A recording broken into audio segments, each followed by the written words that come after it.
never. Hello. Anyway. Okay. Excuse me.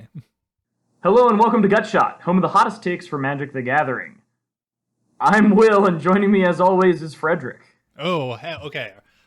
Yes, everyone, welcome to Gutshot, the only MTG podcast that does not exile itself from the graveyard after you cast it once, so you can loop us over and over and over. And speaking of looping over and over, we are coming at you again with more cards that we love from Modern Horizons 2.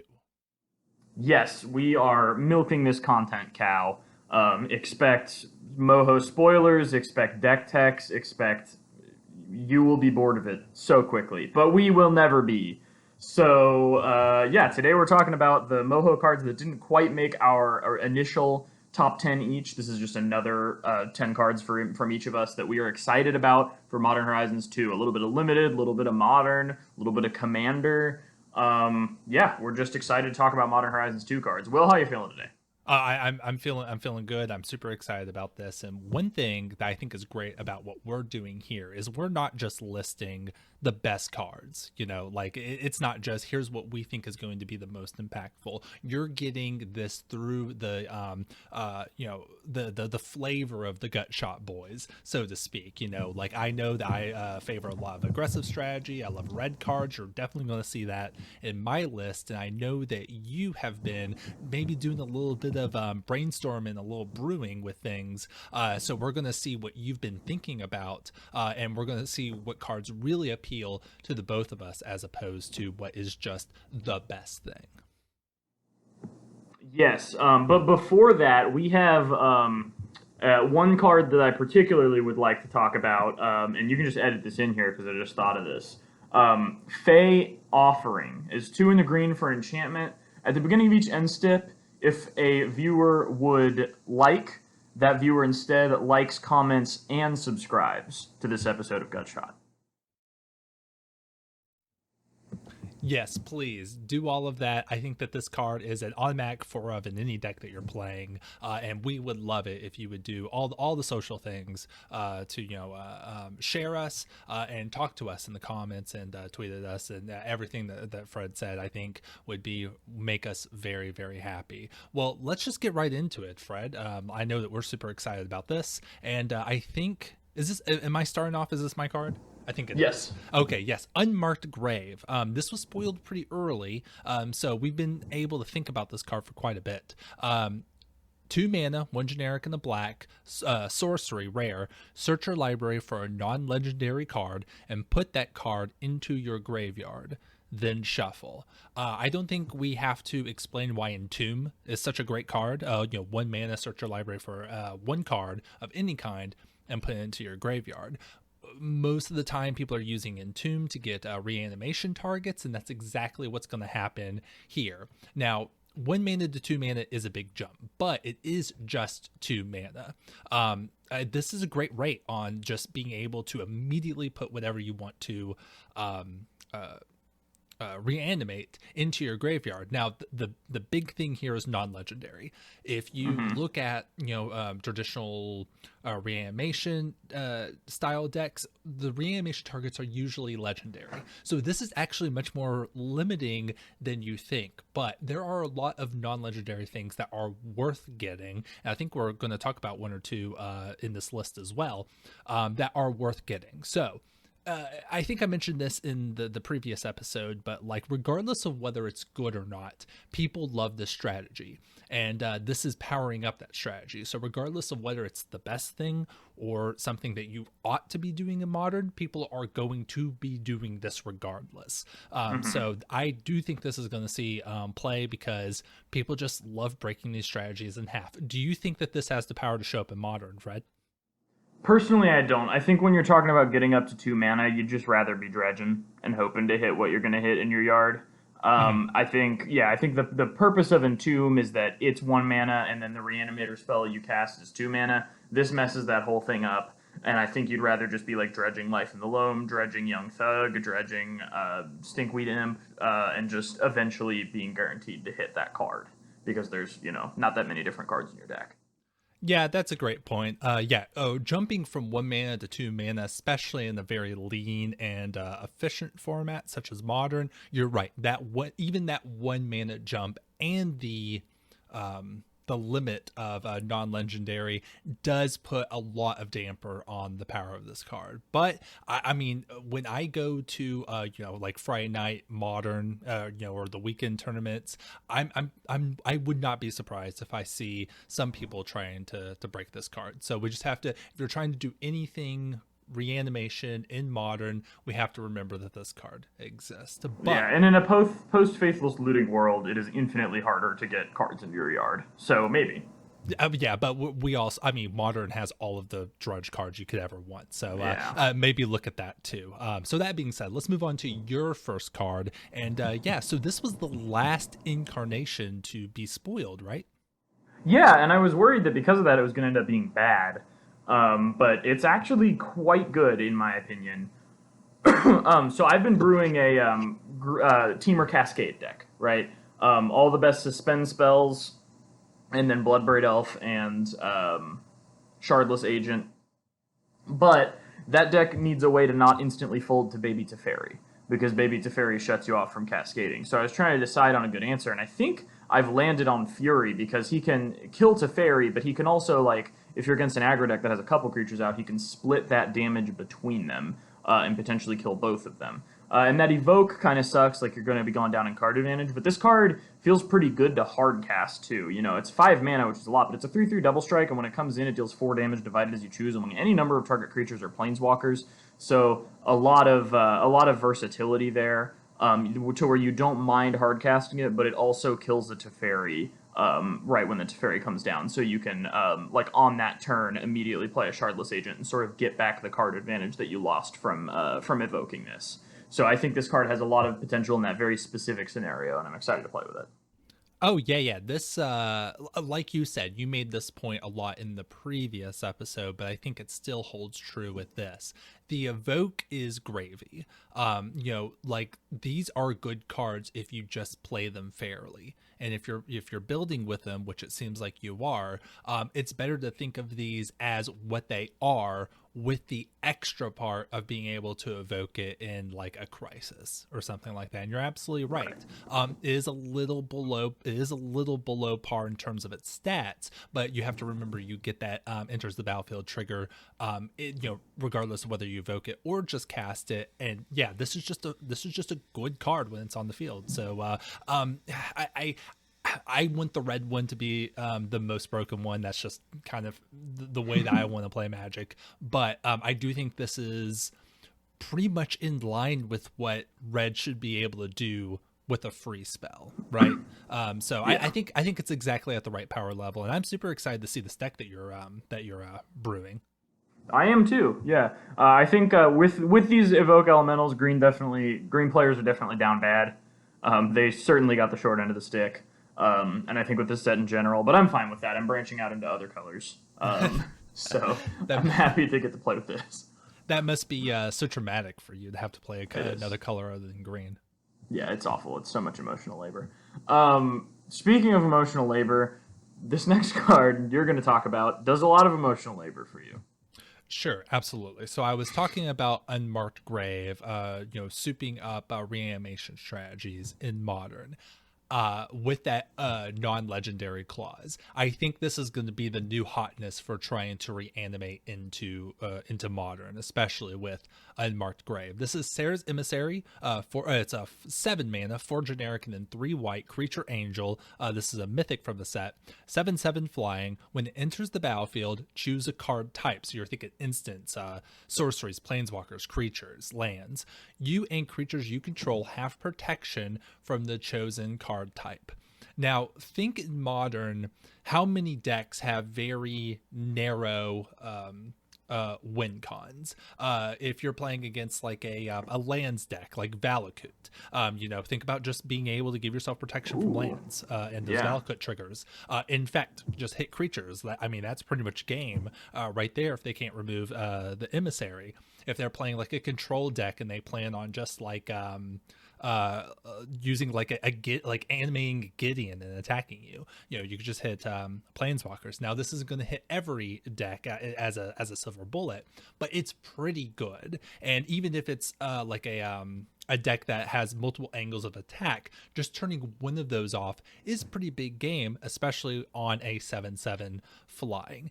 Is this the best thing that you can reanimate in Modern right now? I don't know, but I think that for people who are trying to build these Unmarked Grave decks, this is the first thing they're going to look for. Yeah, I think this is up there with the Black Archon, which I don't think we're talking about, but I think that Wizards, in releasing the set, anticipated players' complaints about there not being anything good non-legendary to reanimate with Persist, and went ahead and just filled those slots with what is obviously like pretty very, very playable cards. I think these are going to be up there with stuff like Tidespout Tyrant, like the non-legendaries that see play in Legacy Reanimator, especially as Modern starts to look more like Legacy. And I think that Sarah's Emissary, it's worth noting that you get one of these out on turn 2, you named Instance. That gives you enough time to put out the one that names sorceries, and that gives you enough time to put out the one that names planeswalkers, and then your opponent literally can't do anything. These really feed on each other in the way that a non-legendary reanimator target should. Yeah, that is one thing to keep in mind, that if you play this and you name Instance, you are protecting Sarah's Emissary from instant removal, because it's giving itself that protection from the chosen card type. So keep that in mind as well. Yeah, this card really demands that you know what your opponent is trying to do. Mm-hmm. Yeah. And honestly, I think Modern is better with cards that require a large amount of format knowledge and allow people with that knowledge to leverage it against decks that they come across in a blind environment.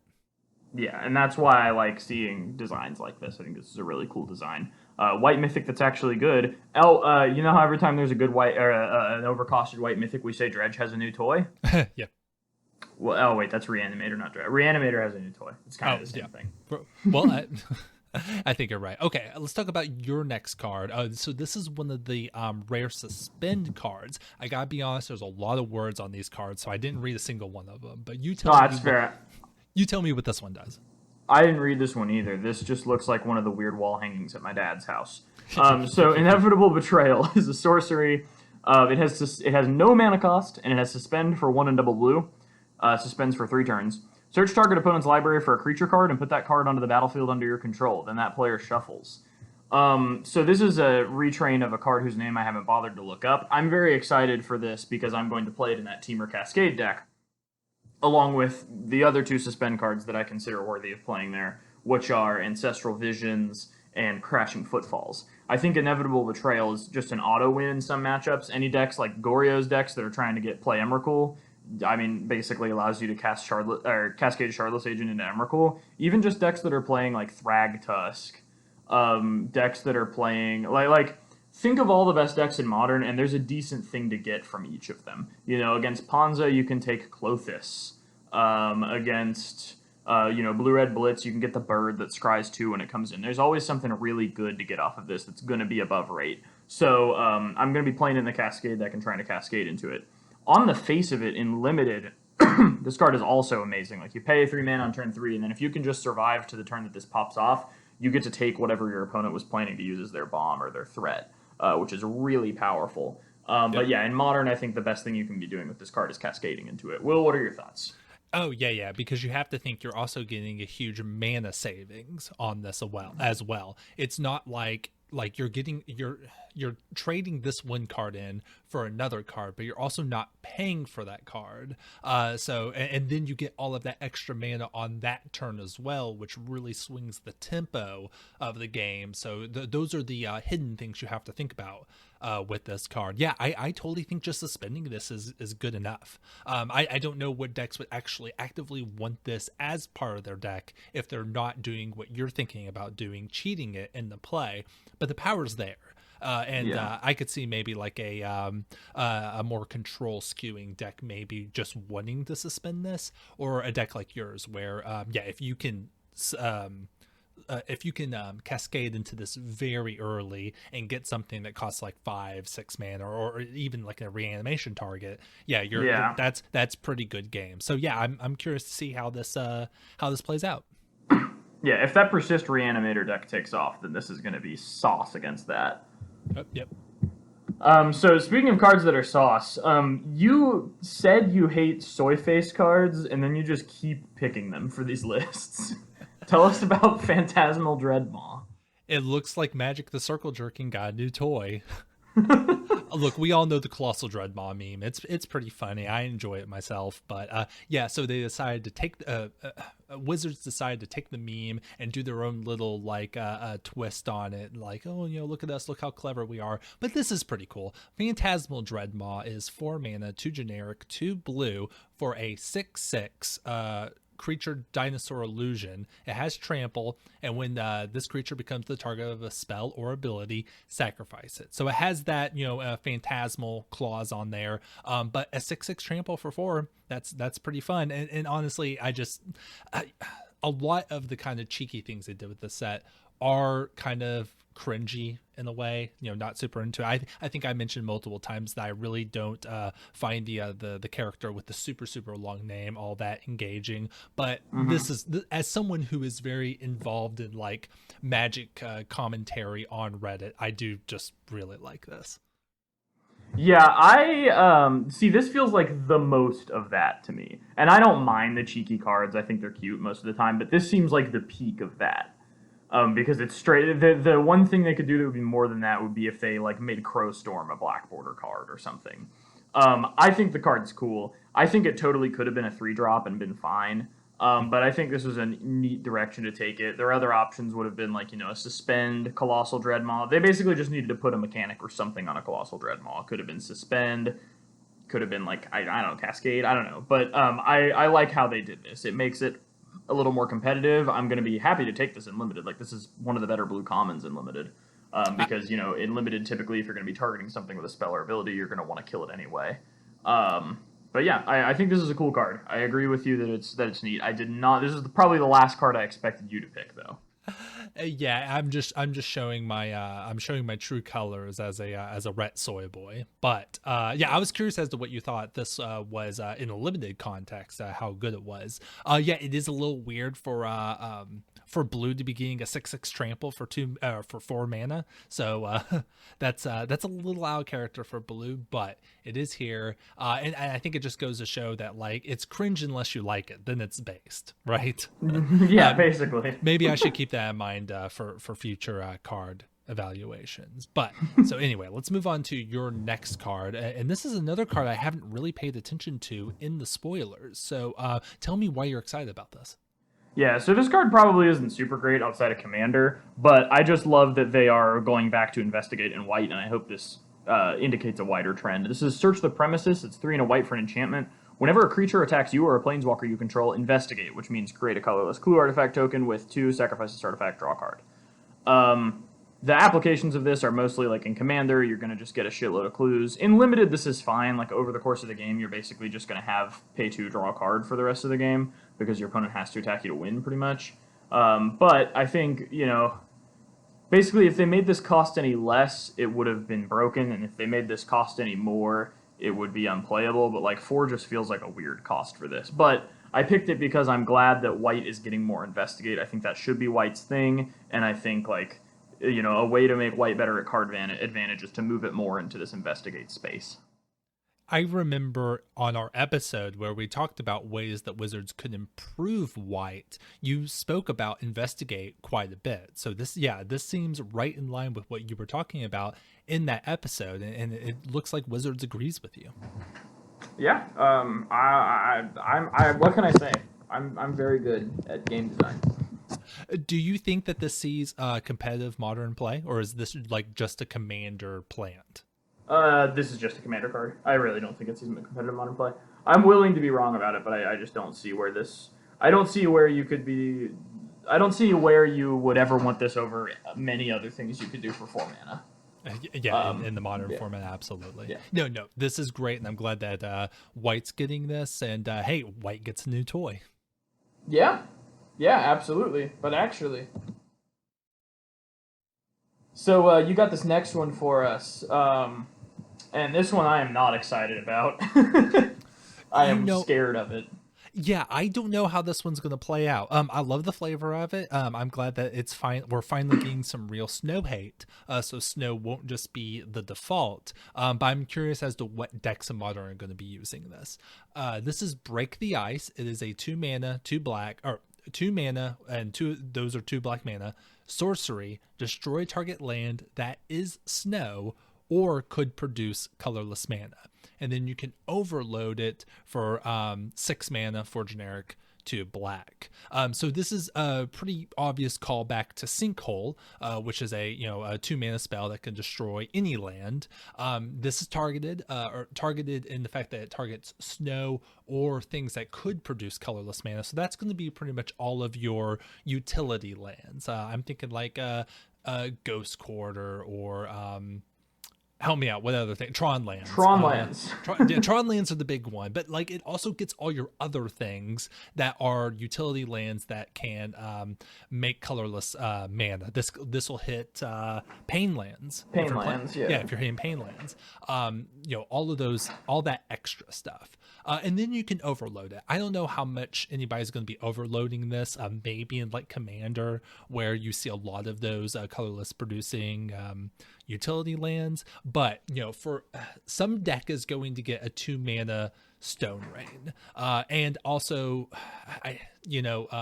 and you'll also be hitting snowlands. I don't know if that actually shifts the meta in terms of whether people default to snow or not, but it is there. This is just really efficient land destruction in a way that Wizards has been hesitant to print in a long time. So it's cool to see Wizards has not given up on this idea of cheap, efficient land removal completely. So I know that you're a big Ponza player. Do you see yourself playing this card at all? Well, I think the thing about this card is like I would have to go into a different color and be able to make 2 of it on turn 2. And the other thing is like there are some matchups where this is dead. All of Ponza's 3-drop land removal can hit any kind of land. And then like Crumble can get rid of something permanently. So like for decks that aren't Ponza, that play black, that want a sideboard card that just says "Wow, fuck Tron" in big letters, they're absolutely going to go for this. The snow part, like I'm not as wary to play snow because I know that no one's going to feel safe putting this in their main board because of how many decks it just doesn't do anything against. But the Teamer Cascade deck I'm building, it plays a playset of Ice Fang Quaddle, and it plays the Snowlands to keep it online. Mm-hmm. So, this is probably going to get brought in against that deck, and it's going to kind of suck, but if they're taking turn 2 off to do this, then, I'm safe suspending a spell, and I think I'll get better in the long run than they are. Now, 6 mana Destroy All Tron Lands is pretty awesome.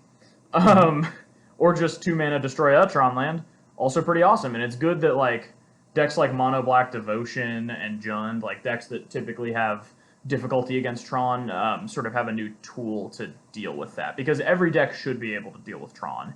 And, the only ones that's really missing now are Mono White decks. Don't really have a way to do it.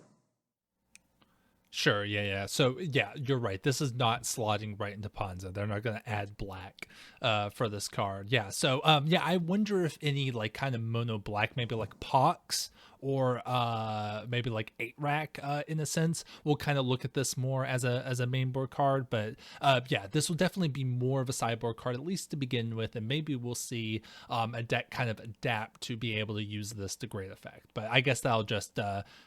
we'll just have to see that. But if you're thinking about destroying lands in Modern, you have to be keeping this in line, especially if you're trying to load up your deck with lots of colorless producing utility lands. So that being said, let's move on to your next one. So this is okay. I was calling them incarnations last. So the incantations are like your grief, solitude, fury. No, this is an incarnation. Incarnation is something different, and it's something that means something in Magic. So we have a new incarnation in Wonder. Why don't you tell us about this card? Yeah, so Wonder is 3 and a blue for a 2/2 flyer. As long as Wonder is in your graveyard and you control an island, creatures you control have flying. So this is part of an old cycle from, I think, Judgment.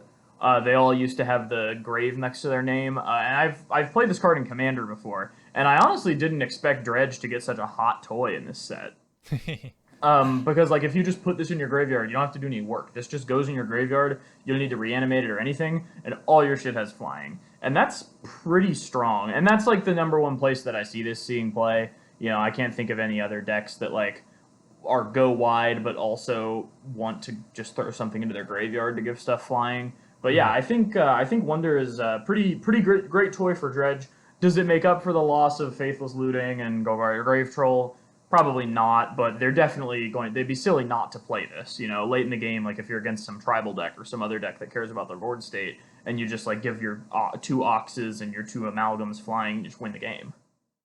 Oh yeah, for sure. Yeah, this is definitely a great slot in for that deck. Not sure if any other decks want this, but I mean, you know, it's all it has to do is sit in your graveyard, and that's a pretty easy thing to do for such a powerful effect as giving your entire field some sort of evasion. I'm a huge fan of the anger version of this, which is one of the originals from Judgment, I believe. You know, it gives all your creatures haste, and that is big game in some of my mono red commander type decks. So yeah, this is just a good card. I'm very curious to see what other decks other than Dredge, because you're right, that is a pretty easy slot in. Which other decks are going to be able to use this to effect?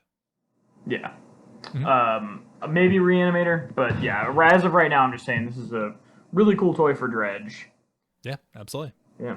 But on to another soy-faced banger you picked. Okay, this is the part of the list where I'm just picking red cards, so you'll have to forgive me, but it's my bread and butter. I love this card so much. Flame Blitz, 1 mana, red, enchantment. At the beginning of your end step, Flame Blitz deals 5 damage to each planeswalker.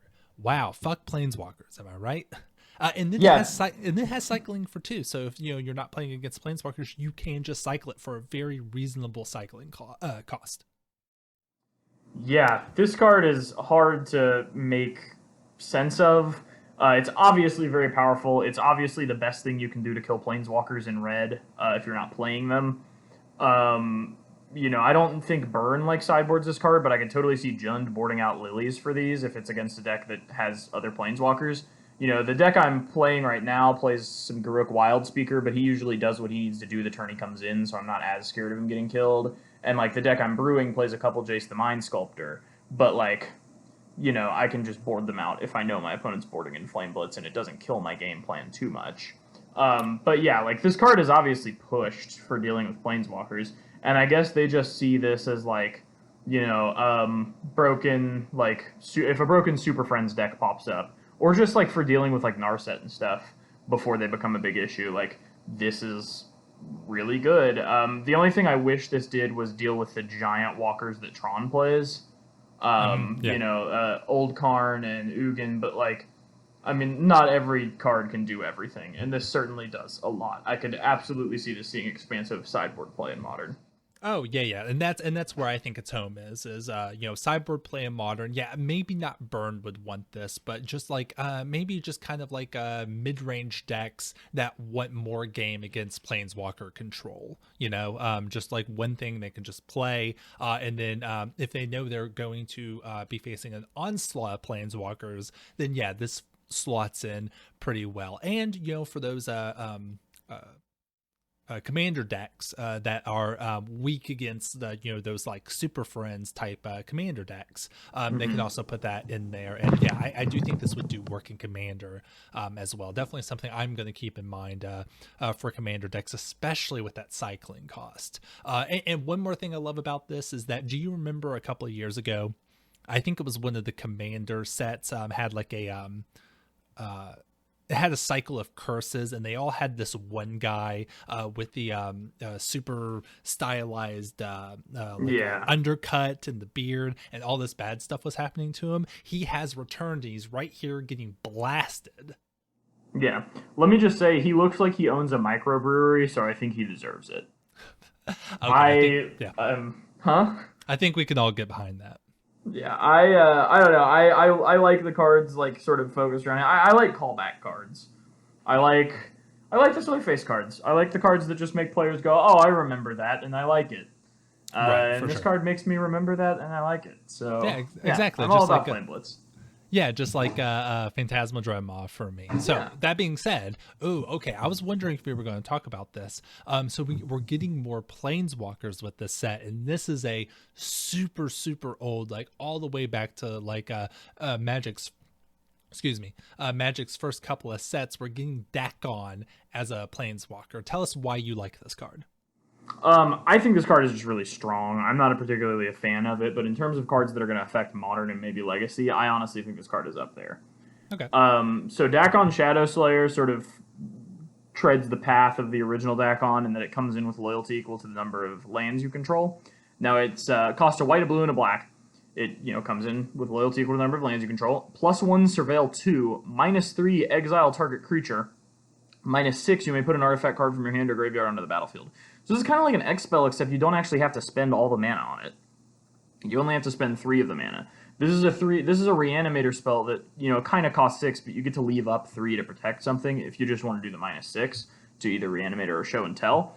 If it's past turn 3, you can pay 3 mana to exile target creature and then leave this body behind that can continue to +1 to Surveil 2. And Surveil 2 is not nothing, especially if you care about cards in your yard. I think a lot of Esper control shells are going to be gravitating toward this, are going to have to think very seriously about playing this. And I think potentially, Esper Reanimator, the classic Reanimator that uses Unburial Rights, might want to go with this just because, it's got the Reanimator spell on there with the -6, but it also surveils to potentially put that stuff in the yard. And the later the game goes on, which Esper Reanimator can handle, the better this gets. Yeah, I think that this is one where the power is a little understated, but it's there if you look for it. At the baseline, you play this on 3, you get 3 loyalty counters, you immediately remove all of them to exile one of your opponent's problem creatures. Exiling's pretty good. That's the baseline. And then, yeah, like you said, if you can get more lands into play, you get those extra loyalty counters, and you just get that extra mana with all that loyalty. The fact that in certain games towards the end game that you can immediately just pop this down and ultimate it to get an artifact. Yeah, this is one of those things where you have to think about how it plays, but it's more powerful than it looks. And yeah, you're right. Surveil is not nothing. You can get your wonders into the graveyard that way. Yes, yeah. Among plenty of other things, I think this card is going to be awesome, and it's one of my higher picks for cards that see play in Modern from this set. So even though I won't be the one playing it, most likely, I think it's definitely worth thinking about. Speaking of cards that are definitely worth thinking about. Well, it's so weird that an Esper card cares about the number of lanes you control, right? Like, we know that's a callback to the original creature card, but like in Modern Magic, it's so weird to see Esper care about the number of lanes you control, right? Yeah, I mean, I feel like if Dakon as a card back then didn't exist or did something different, this absolutely wouldn't say that on there.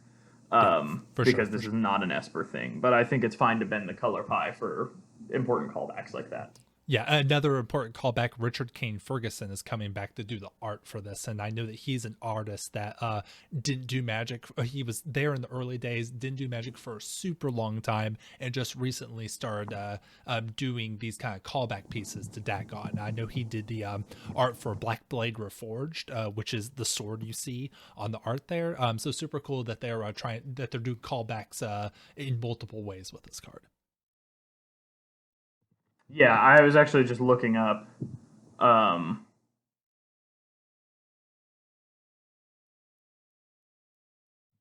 was just looking up like when he started back again. But yeah, it seems like he's coming back for a select few pieces that are related to pieces that he did back in the day. But it's good that he's still willing to do stuff like this. Yeah, absolutely. It's really awesome when old Magic artists aren't ashamed of what they did with Magic and are willing to come back and be a part of the community and be proud of their place in Magic history. Yeah. So. Yeah, I wonder if we could get Harold McNeil back to do retrains of some of his classic cards. Okay. So my next card, this is one I know that you're super excited about, but I'm also super excited about, maybe for a different way. This is Ragavan, Nimble Pilfer. You might remember Ragavan from the Kari Zev card from Kaladesh. This is a 1 mana 2/1. It's red. Legendary creature, Monkey Pirate. Whenever Ragavan Nimble Pilfer deals combat damage to a player, create a treasure token and exile the top card of that player's library. Until end of turn, you may cast that card. Now, it doesn't say that you can spend mana of any color to be able to play it, but you are getting the treasure token. So if you need extra colors of mana, you're going to have to use your treasures to get that color. But on top of that, it has the return of the dash mechanic for 1 generic and 1 red. So that means you can play it from your hand for 2 mana, it gains haste, and then it comes back to your hand at the beginning of the next end step. Tons of people are super excited about this card. I think it's one of the highest selling or highest like the highest price for pre-order before we go into the pre-release. Isn't it something like $50 to pre-order this card? It's currently $70 to pre-order. It was $80 initially. Yeah. Yeah. Ooh, I am not paying those I'm not paying those prices, but I am excited to play this card. Why don't you tell me how you're thinking about brewing around this card? Yeah, there's no way that price stays, by the way. I bet this will be a $30 card tops eventually. Sure. But anyway, I think people who are talking about this in Burn are making a mistake. I don't think it's very good in Burn, but I think the real hotness in this card is in like red XX mid-range decks. So like Teamer, maybe Ponza, Jund, like those types of decks. If you play this on 1, it's probably going to eat a removal spell. If you just dash this on 2 and hit him and get a treasure, that's not bad. The other thing is like in the deck that I'm brewing right now, the Teferi deck, or the Teamer Cascade deck that like has a lot of trouble against Teferi, dashing this to hit Teferi, and then bolting Teferi to like deal with him on the next turn, is a nice way to deal with that. But really just dashing this guy if you have the extra mana lying around, getting potentially another card to cast, like that's a lot of card advantage. And if you don't get something to cast, the treasure sticks around. I don't think it'll be that hard to cast whatever's on top of their deck, especially if you're in a 3-color deck and you're more likely to be sharing colors. Think about the cards that see play in Modern. Most of them have 1 pip of each color. And like I'm sitting here in this Teamer deck, I'm thinking, what if I just have another treasure already lying around, then I could hit Siege Rhino and potentially cast it, even though it needs 2 pips of other colors. And there's a lot of other scenarios like that. I think because of the treasure, it's not going to be as hard as people are thinking it is to cast whatever you get off the top, even though you can't make other mana. Now, if you were in a mono red deck, it probably is. It's probably going to suck. But I think this is at home in those other decks, in those 3-color mid-range decks. I think this card's going to be a really fun commander. And I would love to see that. I don't brew in Commander often, but if for some reason Ragavan drops a lot or I have an extra Ragavan lying around, I might make myself a Monkey Pirate Commander deck. I just love this card. I think the flavor's neat. I think it's a huge skill testing card too, because deciding whether to just cast it or dash it is a huge thing that tests your know-how about the situation. Yeah, that makes a lot of sense. Do we know how dash works out of the command zone? Yeah, because Kolagon had it. You can cast it with its dash cost from the command zone, but you still have to pay the tax, but it goes back to your hand at the end of the turn, so you can cast it then from your hand. Oh, it goes, okay. Yeah, oh, you're absolutely right. It goes to your hand. But if it goes to your hand, you can choose to make it go to the command zone. I guess if you do that, it gets the commander tax one more time, right? So people wouldn't really be doing that? Yeah, there's really no reason to ever do that. Okay, that's very interesting. Yeah, okay. I think you're absolutely right. People are saying that this is in the running for best red 1-drop of all time. I think that is to be determined. But yeah. I think you're absolutely right. I don't think this is a burn card. Like I don't think anybody would choose this over Goblin Guide. In an aggressive like red deck wins style deck. Yeah. I would also be looking to play this in some sort of mid-range deck. Maybe with a Goldspan Dragon or Gold Vein Dragon.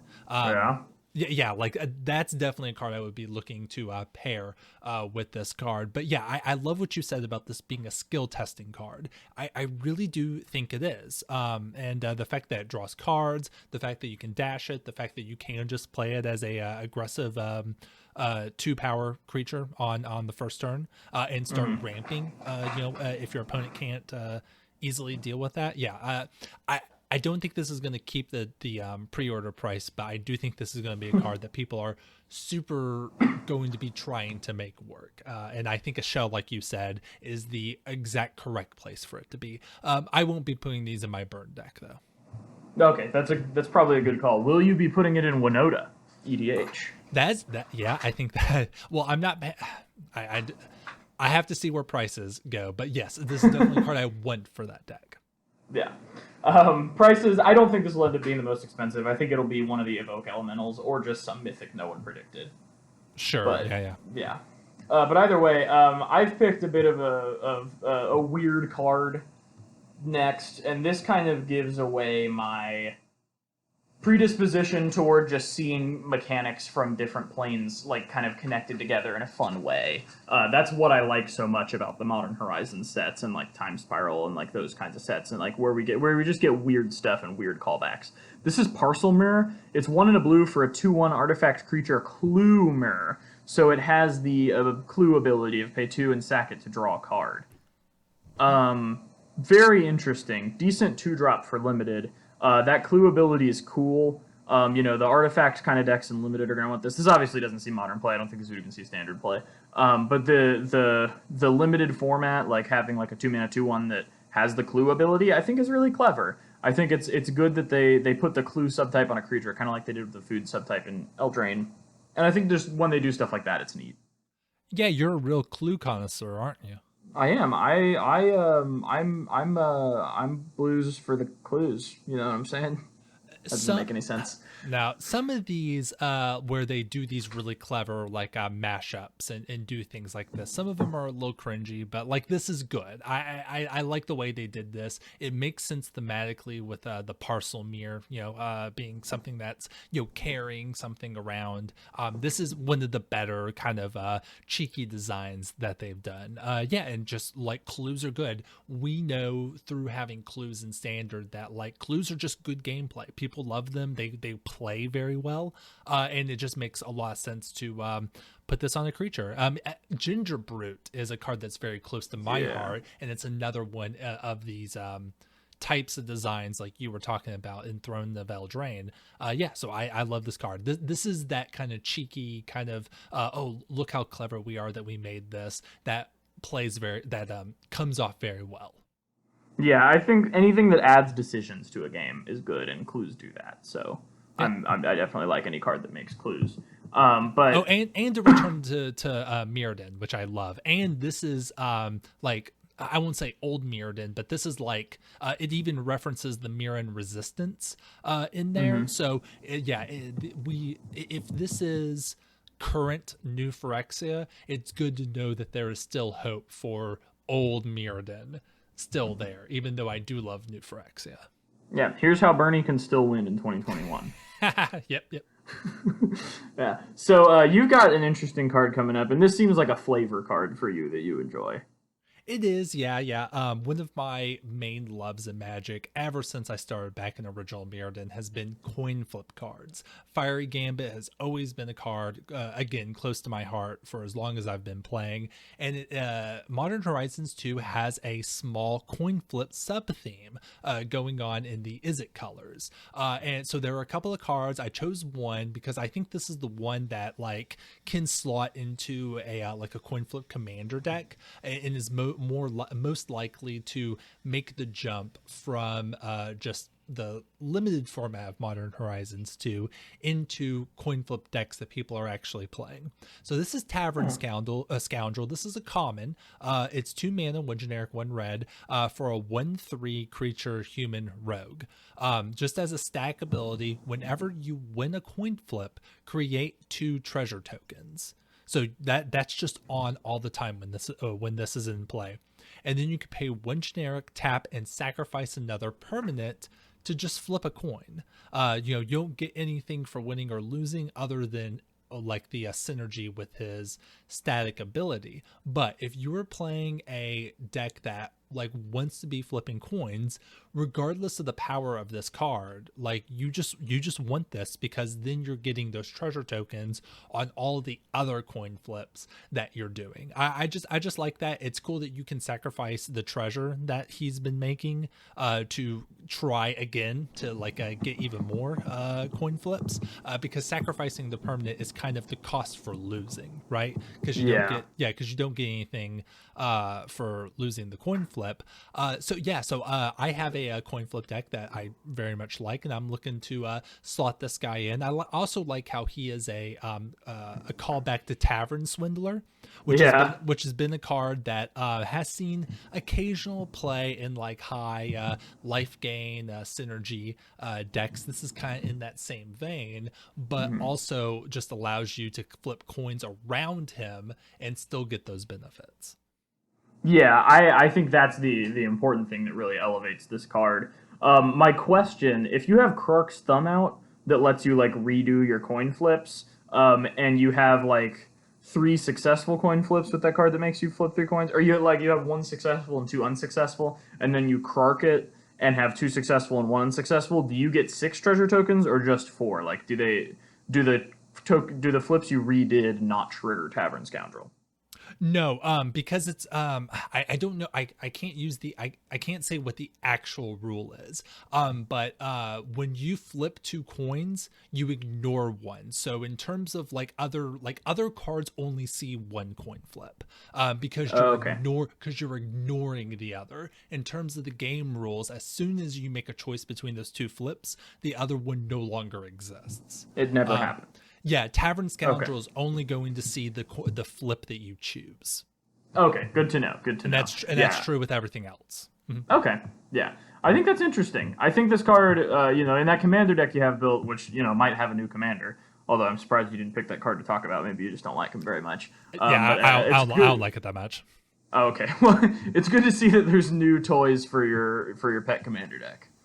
Yeah, for sure. And I just think this is it's a really interesting design in that design space, and I'm glad that they're still thinking about people who like this Magic mechanic.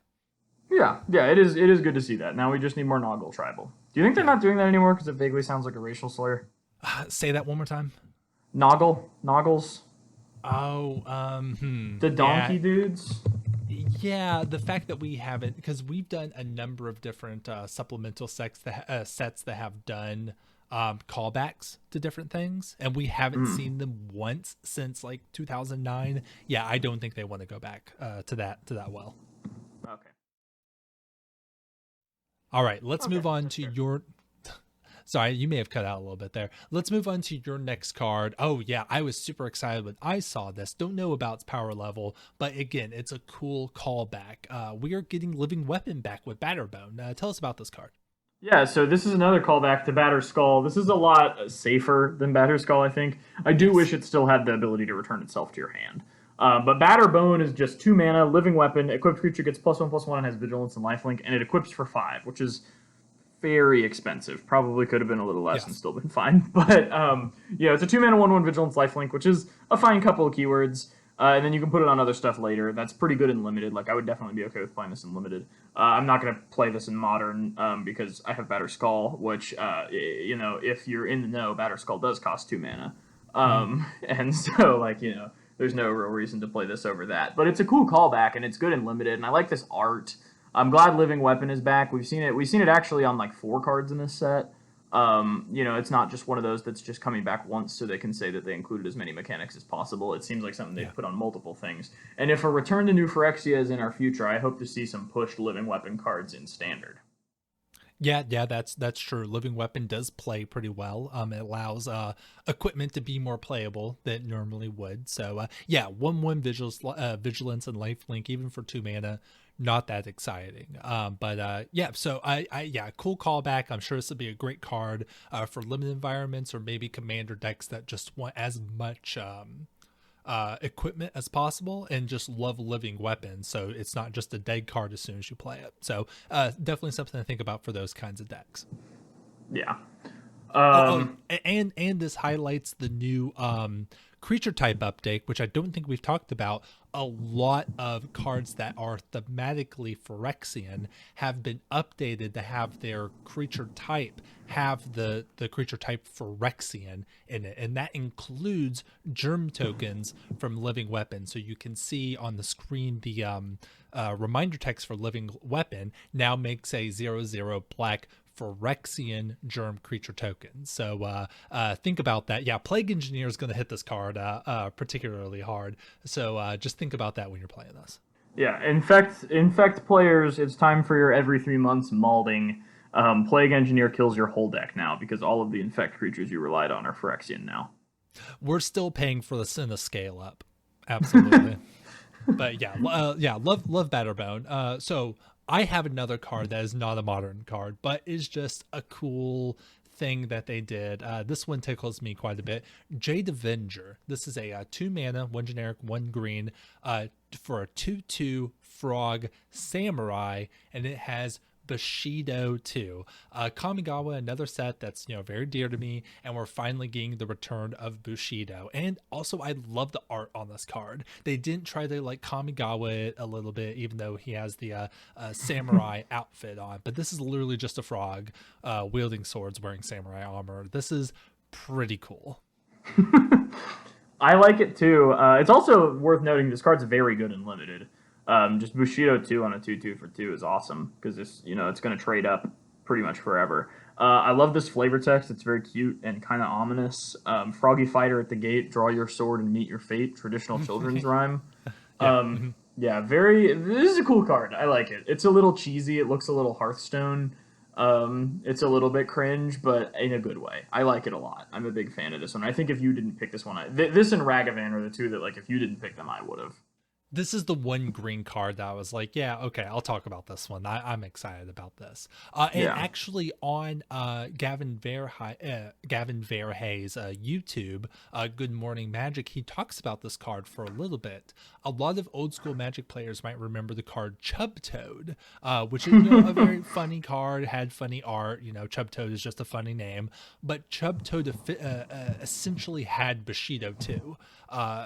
Printed on it, but of course not with the keyword. So when they were making this card, they were thinking about Chubtoad, and the original name for this card was Bushitoad. And that eventually morphed into this card. So, I've had Chubtoad. There was a period in my life where I had a Chubtoad just like on my refrigerator with a magnet, just because I was so amused with the card. And to know that this is a spiritual successor to that card makes me very happy. Yeah, Chubtoad. Chubtoad is a classic card. Of course, it's a 3 mana 1/1, so this is strictly better in two different ways. But yeah, Chubtoad. I was looking to see if they had like reprinted it and given it Bushido. Somebody made a mock-up of it that changed the poem into a haiku, and gave it Bushido too. But this Chubtoad, the traditional Chubtoad rhyme for those who aren't aware is Chubtoad, Chubtoad at the door, run away quick or you'll run no more. The Chubtoad has a human hand coming out of his mouth, which is pretty great. Yeah, it's cool to see like a reference to Chubtoad in a card that's much more playable. Yeah, for sure. I'm actually thinking about this as maybe a cubelet.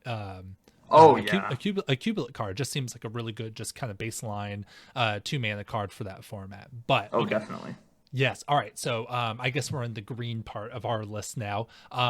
This is another card I haven't really looked at because it just kind of seemed a little underwhelming. But sell me on this next card. Oh, this card is underwhelming. I just think it's cool.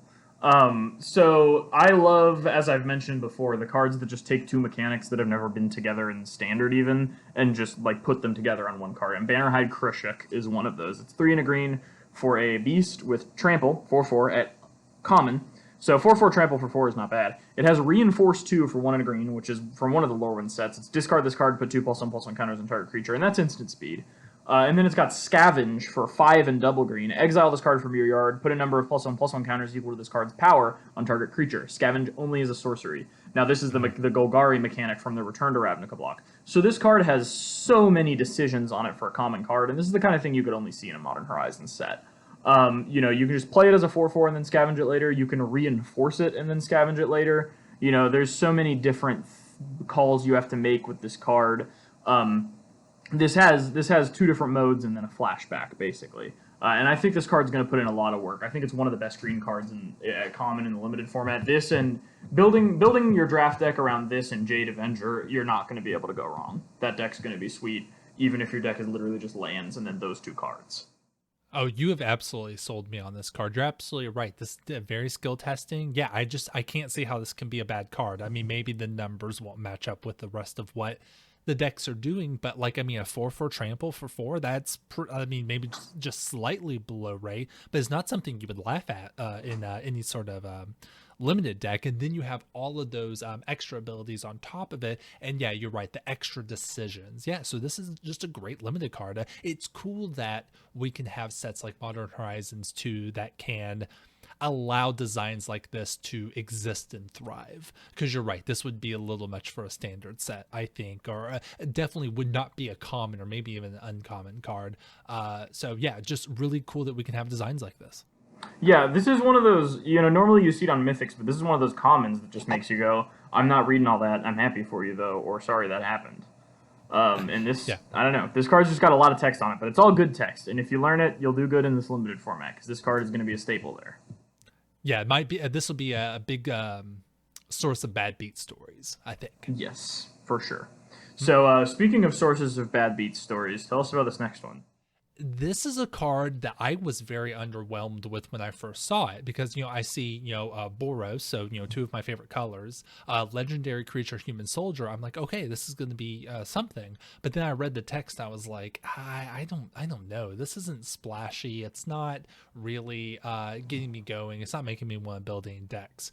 But after hearing other people talk about this card, I've taken the second look at it, and I do think that the power level is here. This is pretty powerful, especially if you can put the right shell around it. This is General Ferris Rokirik, 3 mana, 1 generic, 1 red, 1 white, for a 3/1 legendary creature, human soldier, and it has protection from monocolored. That's pretty good game. That's like what? Maybe that's like half of the cards that you'll find, and most of the efficient removal that your opponents are going to be playing, lightning bolt, path to exile, fatal push, all of that, and other stuff. Whenever you cast a multicolored spell, create a 4/4 red and white golem artifact creature token. So of course you're going to want to build this as every card you're playing is multicolored, right? And there's lots of ways to do that. There are hybrid spells. There are just like there are a lot of 2 mana efficient spells that are gold, that are like red and white, or maybe like a red and blue. Maybe like this could be like in a Jeskai shell, and have just this be generating tokens when you play like Electrolyze or something like that. You would have to build around this card, but I think it's possible, and if you get this online, it is pretty good. So I'm very excited to see how this plays out in the modern format. Yeah, it gets electrolyzed, scrub. The fact that it's the 3/1 kind of hurts. It does get electrolyzed, you're right, but you're getting so much value off of your electrolyzes.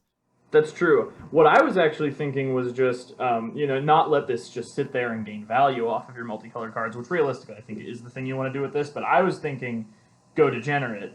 Manamorphose is a multicolored card, and like Archetype of Divinity is a 1-drop that's multicolored because it's hybrid. Same with Byway Courier or whatever, the 1-drop 1/1 that's all colors. And you just play General Ferus Rokirik, and then like if he doesn't get killed on the next turn, you Manamorphose into a bunch of multicolored 1-drops and just have an army of golems. Yeah, that's good game. Yeah, the only thing that kind of sucks about this is it feels to me, it looks like it's a commander card that's good enough for modern, but it looks like a commander card. But if you make it your commander, you're limited to just red and white multicolored cards. Which is a little bit rough. Yeah, but I think this card's good. I think there's a lot you can do there, and I know people have been wanting Boros commanders that aren't just attack and deal damage, which is crazy because attacking and dealing damage is like a lot of fun, and it's like the only thing I ever want to do. But people want that kind of thing from Boros commanders, and this gives it to them. You're absolutely right. So curious to see what this does both in modern and commander. Yeah, as am I. Cards that won't see play in modern or commander, though. This I picked because this feels like the kind of thing that would be a mythic in any other set that everyone would be disappointed to open. But here it's an uncommon.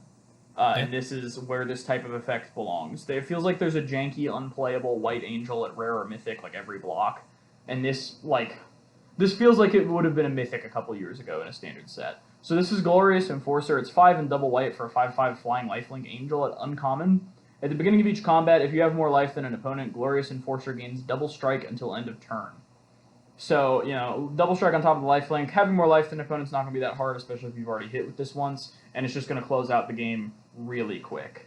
It has badass flavor text. It's a cool card, but I mostly just picked it to highlight the design trend that I'm happy with, of making it so that Mythic isn't just big stompy card, that they can have those at common and uncommon, and they can have efficient cards at rare and Mythic too. Like, it's not rarity used to correspond to mana cost a little too much, and this feels like it's breaking away from that.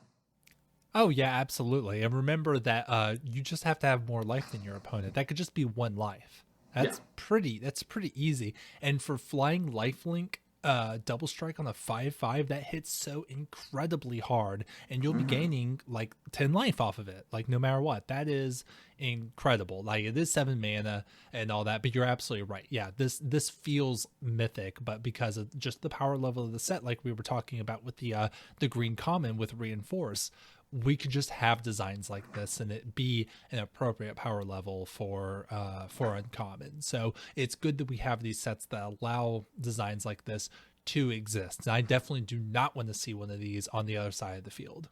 Yeah, and I think Black-White's sort of sub-theme in this limited format being non-legendary Reanimator, this is a great thing to put it uncommon for that deck.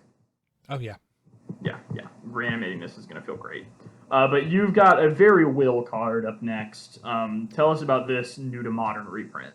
I think this is my last one. So this is one of the new to modern cards, and it's Flame Rift. If you have played any red decks in Legacy, you know this card. It is a 2 mana, 1 generic, 1 red sorcery. Flame Rift deals 4 damage to each player. So this is just great rate for damage to the face in 1 card. So it's 2 mana, deal 4 damage to each player. This has been, I don't know if it is anymore. It's been a while since I've looked at the deck. But for a long time, this was a almost a 4 staple in Legacy Burn, just because it was very hard to get a better rate than that for 4 damage for 2 mana, and you just had to take just a measly 4 damage yourself. I've definitely drawn a couple of games by playing this and killing both me and my opponent. That's a thing that you can do. This is a huge upgrade for red, for like just straight red burn. I don't know if they want this as a 4-of, but it's definitely a card they have to consider because it has legacy power level. So yeah, just really curious to see how the mono red burn decks in the format incorporate this. Or I shouldn't say mono red, like red deck wins. Like, I know it's like a Boros deck now, but see how those decks incorporate this card. Yeah, I was going to say, bouncing off of that, like, I think it's pretty firmly a Boros deck now. I don't think there's any motivation for it to go back to mono red. And the fact that it has Boros Charm, which is just this, but you don't have to take the 4 damage yourself, and there's other marginally relevant text on it, makes Flame Rift a little less in demand. Like, I'd be surprised if this made a playset in the Boros burn list in Modern, to be honest. No, you're absolutely right. It's one of those things where it made sense for the Legacy deck because that was squarely a mono red deck to get around Wasteland, and like this was just the best. You're right. This does just do kind of a Boros Charm impression and be a little less hard on your mana base, but the power level is there, and they already play a 4-of card that is just this. So we'll just have to see if they want any more of those type of effects. And if they're willing to take 4 damage for it. That's true, and we'll have to see how the format moves forward from this set. But yeah, you're absolutely right. But I mean, the power levels there, they have to consider this card. Alrighty, yeah, well, we'll see. I wouldn't be super surprised, and you know more about Burn than I do, so I'll defer to you on this. But I did not think of it that way. Sure, yeah. So last we've got this art that I just picked this card because I think it's funny and cute. Late to Dinner, it's a cute pun. It's 3 and a white. Return target creature card from your graveyard to the battlefield. Sorcery common, and you create a food token. I know you were set in your ways, friend, but even I didn't expect you to keep our engagement under the circumstances. And it's a little old rhino dude in fancy clothes dining with a ghost of an old elephant dude in fancy clothes. This reminds me of those Graham Base books that I read as a kid, Animalia and stuff. Did you read those as a kid? Were those in your kids' book repertoire? No, but I know the style of book. I'm sure I've read something that was along those lines. Yeah, yeah. Those were my favorites as a kid. I love the illustrations, and this kind of reminds me of that. And I think it's just a really sweet card. It's really sad, and it's flavorful too. The pun of late to dinner, and then just reanimating something for 4 and getting a little extra on top in the form of a food token. This is obviously good and limited. I don't think it'll do anything anywhere else. What are your thoughts on the card? Yeah. It took a while for me to realize that the elephant in the background was a ghost. I did not notice that until maybe my third time looking at the card. So keep that in mind. That is the pun, or that is the flavor of the card. I like it. It's cool that they haven't given up on food tokens. I think food tokens didn't play in terms of the way the cards were designed around it. I don't think food tokens had the success in terms of like good design as like clues and like treasure tokens. I think the cards around food kind of made it not as balanced as it should have been. But, not as well remembered. It's good that they aren't giving up on the food token idea. I wouldn't want them to be evergreen, but like for them to appear every now and then, like in this card, I think is cool. I think that Magic should embrace this idea of like tokens that get played and can be cashed in at later times. I think it's a good idea as long as the cards around it, like this card, keep it, keep that power level. Now, that being said, this is just a Breath of Life zombify, right? Like we already have burial rights, which is just this card twice. So yeah, don't know, but it just gives like commander decks or other decks that just want as many of these effects as possible. It gives them another one with interesting flavor. So I'm interested. I think this is a cool card and glad that we could have this card. Yeah, I agree. I'm really happy to have this card flavor wise, and I mean I don't know if it makes the cut in those commander decks. I don't play a lot of commander, but it might. But either way, it's just a cool card, and I figured a fitting one to end on. Yeah, absolutely. So I believe that finishes up our list, over 2 episodes, 20 Modern Horizons 2 cards. But before we move on, I got to ask you, neither of us had fetch lands on our list, but we got to talk about fetch lands real quick. Do you think... One, are you happy with the enemy fetch lands, which are being reprinted? Do you think that this set is reprinting them in enough capacity for it to matter? Or do you think that this was an appropriate place to reprint them? And do you plan on picking some up when they hopefully hit some sort of price bottom? I think this set should have been $4 a pack. As I think everyone does. But Wizards knows they can charge us 10, so they'll charge us 10. But yeah, if this were a $4 a pack set, obviously it would have been better to reprint fetches there. But anywhere we can get them, we'll take them. And it seems like with 5 of the 60 rares being fetches, like this set has a low rare count compared to a lot of sets. So you'll get more fetches than you would in Khans of Tarkir, which I think had like 75 rares to this set's 60. And that's nice. And then half the time you get a fetch, it'll be Old Border, which those ones are worth quite a bit more. And we'll see if that price sticks once people realize how easy it is to pull them. But it's just nice. It's nice that they're there. I'm not going to complain about them being there. Them being there is better than them not being there. But them being there in a $10 pack every 4 years, 5 years is definitely not as good as them being in a $4 pack more often. Yeah, which is what they should be. Yeah, I think you're right. I do think that this qualifies as a good reprinting of them, especially since they've committed to this not being like a super limited print run. People are going to be opening up this set like quite a bit for a long time, and I really hope that lowers the prices on fetch lands for those people who have not bought them yet. It's one of those things, how fetch lands work. Once you see that they're at a price floor, you have to pick them up because that will be the cheapest they will be for a very long time. So just be looking out for that. And hopefully Wizards is keeping to what they've said, where this is not going to be like it's available for 2 weeks and then you can't buy it unless you buy it from scalpers on eBay. Right. So, yeah, that's my biggest worry here. Yeah. I'm hoping that the EV of the set works out to where it's profitable to keep opening up these boxes, and then people can buy fetch lands at reasonable prices. But if it doesn't work out that way, I guess I won't be that surprised. But yeah, I mean, I guess in terms of like a reprint of the fetch lands, this is probably the second best way we could get it. Not considering the price of Modern Horizons 2, other than them just being reprinted in a standard set. This is probably the second best thing we could get in terms of a reprint. So I'm just gonna be glad that we're getting it and watch for that price floor. Yeah, I think I pretty much feel the same way. Once Fetchlands hit that price floor, I'm gonna pick up as many of them as I can. But yeah, I don't think that price floor will be that low, given the packs being $10. But we'll see. Right. Yeah, we'll see. And to wrap this up real quick, in one sentence, tell me how excited you are for Modern Horizons 2. That's a tough one, isn't it? Yeah, I'm apprehensive. It's a little too expensive. Some stuff is going to be like something's going to break Modern, and it's going to be unplayable for like 6 months. But once it's playable again, we'll see if it's better or worse than it was. I would say Modern Horizons 1 broke the format and also left it worse than it was. But maybe this will break the format, and then when the dust settles, everything will be better than it was. But I don't have super high hopes. Sure, yeah. I would say that I am cautiously optimistic about the future of Modern with this set.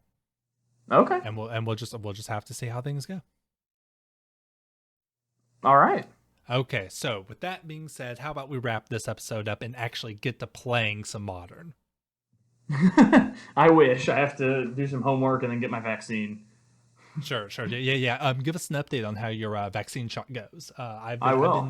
I've been vaccinated for a while. Finally, we're going to get you vaccinated, and then we're that much closer to finally being able to go play Magic in person. But and record Gut Shot in person. I have a very severe fear of needles, and I'm finally getting over it. Well, I'm forcing myself to get this shot. I am proud of you. But with that said. Thank you for listening to this episode of Gut Shot. You can follow me at AgroRhetoric on Twitter. Fred is at FredSB on Twitter, or at War Crimes Uwu on Twitch. And you can follow the show on Twitter at GutShotPod. Yeah, and you can send your fan mail to Will's address at bleep this for effect in editing.